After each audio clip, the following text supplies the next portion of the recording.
violation itong si Kibuloy. Pwede kaya yun guys gamitin dito sa show cause order? So yan po ang ating tatalakayin ngayon kasi it could be another reason, 'di ba, sa kanyang sa inihaing show cause order dito kay Kibuloy. So ngayon, ano nga ba yung balita? Sabi dito, Senate issues show cause order versus Kibuloy for snub of its probe. So, nag-issue po guys ang Senado, buong Senado na to ng show cause order dito kay Kibuloy. So, starting from now, March 13, and hanggang sa matapos ang 48 hours. So, sa isang araw, mayroong 24 oras, 13, 14, 15. So, sa 15, final na po yun. Non-extendable din po ito. So, kung ito po ay sa loob ng 48 hours, hindi po maghain ng show cause order itong si Kibuloy, abay pipirmahan na po ni Senate President Juan Miguel Zubiri ang arrest warrant para dito kay Kibuloy. So, ganito kasi yung pangyayari, no, guys? Diba, 2 beses na nag-skip itong si Kibuloy sa Senate hearing. So, kahit gaano pa karami, sabihin pa natin 100 times na mag-hearing dyan sa Senado, if wala talagang balak itong si Kibuloy na umappear, then talagang hindi yan mag-appear, hindi yan mag-show up dyan. So, sabi nga sa kasabihan, diba, kung ayaw madaan sa maayos na usapan, idaan natin sa santong paspasan. So, sa pangalawang Senate hearing, naghain na po ng sabpina etong si Senator Risa Ontiveros. At sa pangatlong pagkakataon, pag hindi pa siya umappear, isa-cite and contempt na siya. Lead to warrant of arrest. So, yun na nga guys, sa pangatlong hearing, wala pa ding show up. So, talagang ginigigil na nila, no? Si Senator Risa Ontiveros at lahat na po ng due process, yung karapatang pantao ni Kibuloy, ginamit na. So, dumaan na po siya sa madaming due process and rule of law. And wala pa din siyang pinapakitang pagmumukha niya. No show up pa din siya. So, ang tanong dito, admittance of guilt ba yan, Kibs? So, now anyway, ito na nga, naghain na ng cite and contempt itong si Senator Risa Ontiveros after third hearing na hindi siya umattend. So ngayon, ang ginawa nga ni Senator Robin Padilla, tinry niya manifest na ibaliktad itong contempt order. So nagkalap siya ng 8 pirma for objection, but he failed. So yun na nga, tuloy na po itong warrant of arrest. But bago magkaroon ng warrant of arrest, ito na nga ang tinatawag na show cause order. Dahil mabait nga naman ang panahon kay Kibuloy at gusto pa siyang bigyan ng panibagong tsansa, di ba, para magbago. So yun na nga guys, merong show cause order kasi ayaw pirmahan ni Senate President Juan Miguel Zubiri itong warrant of arrest. So kailangan daw magkaroon ulit ng another set of hearing, show cause order, 'di ba?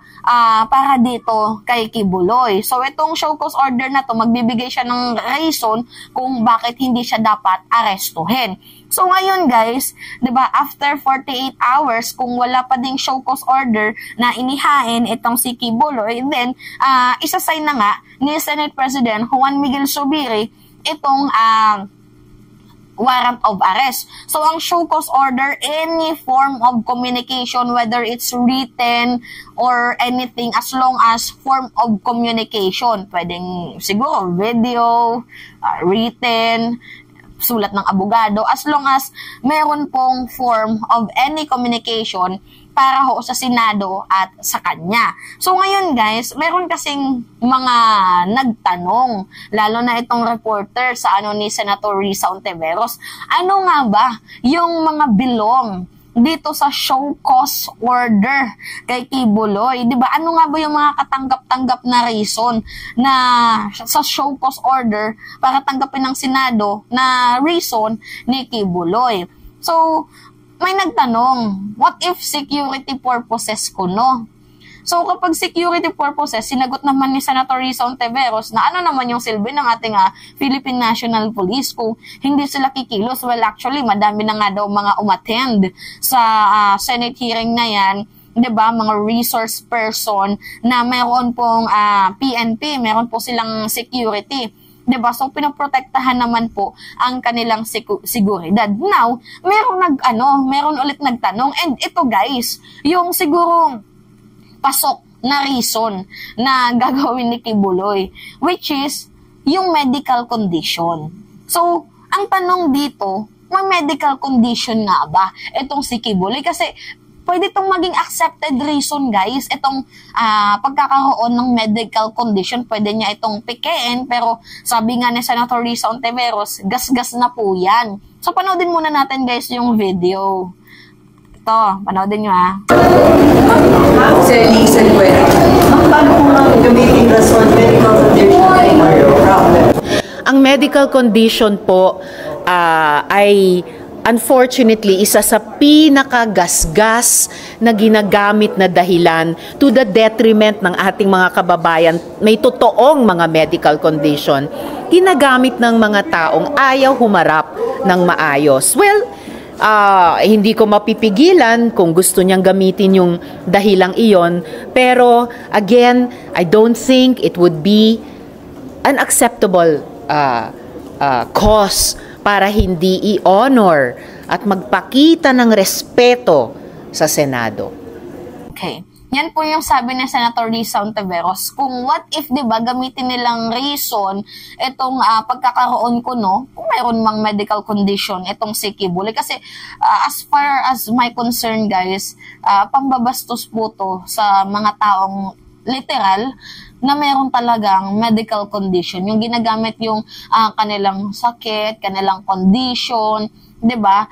Ginagamit ng ibang tao, ginagamit din nilang rason para hindi honor itong Senado, which is nakakalungkot, guys, kung gagamitin man tong rason ni Kibuloy. Pero if mapatunayan na meron siyang medical condition, kuno, well, walang magagawa yung Senado dyan. Kasi, acceptance na lang po ang kanilang gagawin. Pero I don't think so kung meron mang medical condition itong si Kibuloy. So, baka another form of highest reason na naman to para hindi siya dumalo or hindi siya sumipot doon sa Senado. So, yan po, guys, yung yung siguro may lapses, yung gawin niyang reason, yung meron siyang medical condition. Kasi pwede niyang pikein yung kanyang kondisyon eh.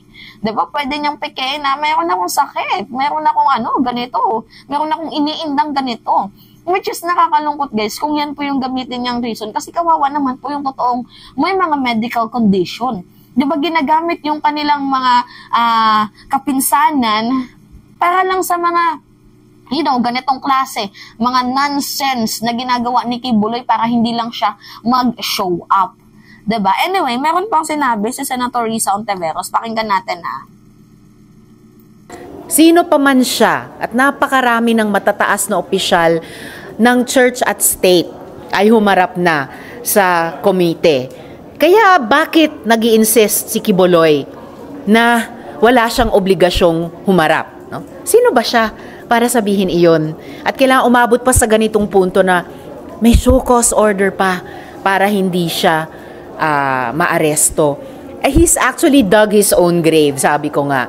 Kung sana nagpakita na siya sa unang mga imbitasyon pa lamang namin, hindi na kailangang umabot sa ganito. Honestly, I cannot think of an acceptable reason na hindi siya paarestohin. Lalo na kung mananatili siyang magsabing he sees no reason to honor the Senate's invitation or subpoena or show cause order.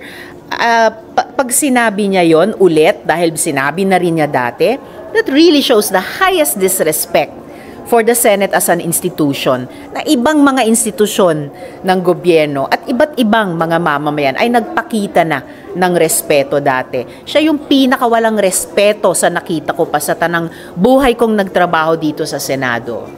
Talagang literal na naurat na nga, no? Pinakawalang respeto. Tama ba yon? Appointed son of God ka, tapos wala kang respeto? Shit! So ngayon nga, guys, sinabi ni Senator Risa Ontiveros na parang naghukay lamang siya ng sarili niyang libingan. Totoo yan, guys. Kasi, kung umappear na siya sa first Senate hearing, edi mas maagang natapos itong kinakaharap niyang kaso. Maaga nang nabigyan ng justices yung bawat isa sa kanila, whether the testimonies, the victims allegedly, or whether dito kay Kibuloy na isang akusado. So, kung umappear siya in the first hearing pa lang, at umabot pa sa magkakaroon siya ng warrant of arrest. Abay, di ba? Malaking kahiyan yun. In the entire Philippine politics, isa lang, sa kanya lang, umiikot ang mundo ng politika ngayon.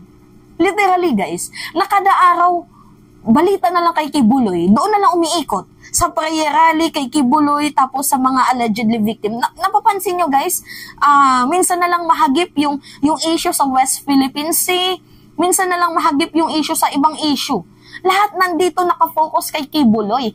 I really don't think so, guys, kung parte na lang ba nila yung drama na to para pagtakpan yung issue sa West Philippine Sea. Kasi ngayon, guys, if you will see, lumalala na, guys, yung tension doon sa West Philippine Sea. Hindi ko alam kung ginugulo lang nila ang Senate or, patibong, diba? Tawag din, sacrificial lamb, itong si Kibuloy, para magtagumpay itong mga Chekwa sa kanilang ginagawang plano. But, hindi natin alam kasi the entire Philippine politics nakafocus na kay Kibuloy. Kaya nga, as much as my concern, sana matapos na to.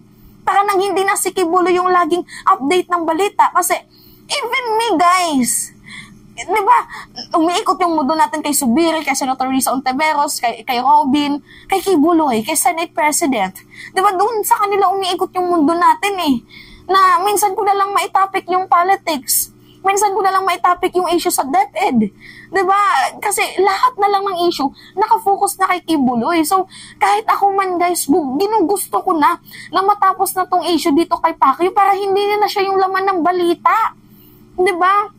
Meron namang nagbabalita sa iba't ibang pahayagan ukol dito sa PCSO, yung 20 times na nanalo sa isang buong taon. Pero hindi siya, guys, yung trending, yung pinag-uusapan kasi lahat nakafocus kay Kibuloy. Lalo pat sa nangyaring huling prayer rally, ang daming mga sinasabi, 'di ba, ng kampo ni Kibuloy to the point na ito na nag-aaklas na. Pangalawang na to, martial law, people power, mga ganun-ganun na. 'Di ba, umabot na sa punto na ganyan. Alam nyo, guys, kung si Kibuloy kasi umappear in the first place, hindi na to aabot sa ganito.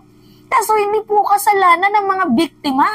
Kasalanan to ni Kibuloy. Kasi yung mga biktima, hindi naman po sila takot na harapin si Kibuloy kahit wala silang mask.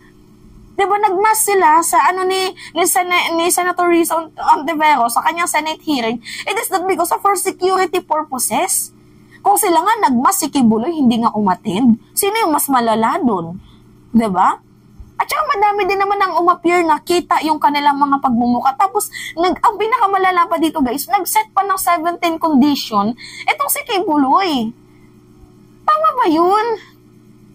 5-star hotel? Mukhang pera ka pa rin hanggang ngayon. Kaya nga, guys, kahit ako din, gusto ko nang matapos to. Di ba, para maibigay na yung sapat na justice kung sino man yung totoong nanghihingi ng hustisya sa kanila, kung yung allegedly victims or yung allegedly na akusado, inaakusahan. Di ba? So, Kibuloy, parang awa mo na, tapusin mo na to. Di ba? Kasi kung hindi mo din naman, di ba, ginawa, allegedly, itong aligasyon na ng rape, ng gahasa, ng molestya, di ba? Lumalabag sa karapatang pantao, hindi ka aabot sa ganito. And tama ba yun na ikaw ay isang naturingang kingdom of Jesus Christ, Son of God, pero wala kang respeto sa Senado? Alam ko, guys, merong separation ng church and state, pero masyadong namumulitika itong si Kibuloy. Asan yung separation ng church and state? Yung INC nga, hindi nangingialam eh. Di ba?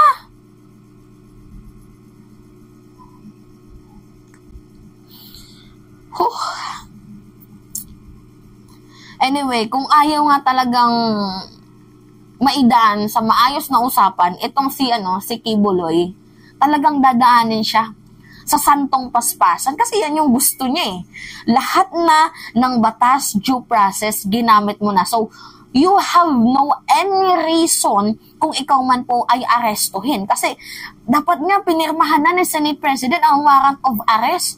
Pero nandito pa din, naging mabait pa din sa'yo yung Congress, committee Naging mabait pa din sa'yo yung committee. Binigyan ka nila ng 3 araw. Dito naman si Senator Risa Ontiveros, binigyan ka ng 48 hours. So wala kang reason, Kibuloy.